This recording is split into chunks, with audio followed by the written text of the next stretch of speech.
আসসালামু আলাইকুম। আশা করি আপনারা সবাই ভালো আছেন। আজকে পেঁপে দিয়ে পাকোড়া বানাবো। পেঁপেটা আমি কুচিয়ে নিলাম ভালো করে। এখন কটা কাঁচা মরিচ দিব। আমি একটু ঝাল পছন্দ করি, তাই বেশি করে ঝাল দিব। পাকোড়ার মধ্যে ঝাল দিলে বেশি মজা লাগে। ঝালগুলো কুচিয়ে নিচ্ছি। এখন আমি এর ভিতরে একটু লবণ দিলাম,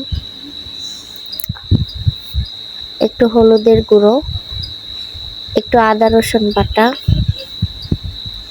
এখন ভালো করে মিশিয়ে নেব।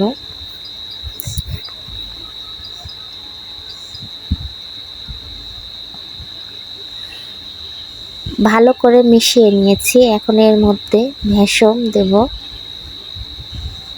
আমি এখানে কোনো পানি অ্যাড করব না, কারণ পেঁপে থেকে পানি বের হয়।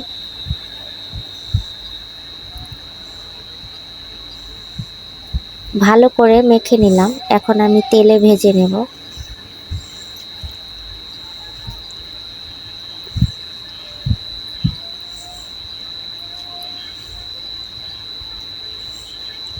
আমার এক পিঠ হয়ে গেছে, এখন উল্টিয়ে দিব।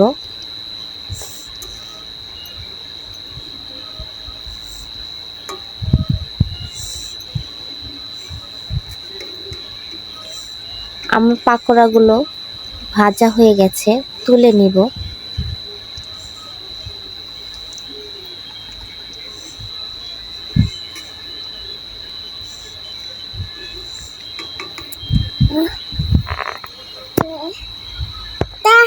সব কয়টা আমার ভাজা হয়ে গেছে, এখন তুলে ফেলবো।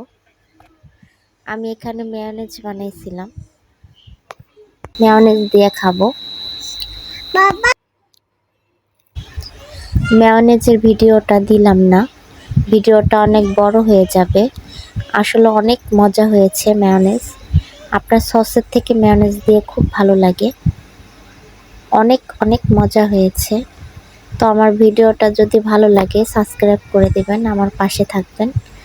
ভালো থাকবেন, সুস্থ থাকবেন, আমার জন্য দোয়া করবেন। আল্লাহ হাফেজ।